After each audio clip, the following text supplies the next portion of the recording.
OPM icon Freddy Aguilar or sa totoong pangalan na Ferdinand Pascual Aguilar ay pumanaw na sa edad na 72 kaninang madaling araw May 27 sa Philippine Heart Center. Si Freddy Aguilar ay mas nakilala sa kanyang international hit song na Anak na mayroon ng views ngayon na 36 million, at ito lamang na kanta na mayroong translation na 51 na lengguwahe.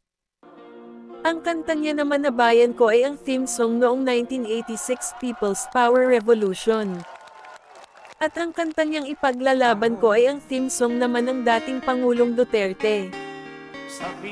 Sa pagpanaw ni Ka Freddy, niwan niya ang kanyang Muslim na asawa na si Jovi Albao, na kung saan ikinasal dito si Freddy Aguilar noong November 23, 2013 sa edad na 60 at si Jovi Albao naman ay 16 years old pa lamang.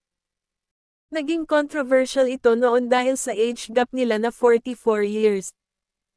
Samantala, bago pa man ikinasal si Ka Freddy kay Jovi Albao ay mayroon siyang 4 na anak sa dati niyang asawa na si Josephine Queipo. Si Freddy Aguilar ay mayroong 63 na kanta at ipinanganak noong February 5, 1953 sa Santo Tomas, Isabela, Philippines.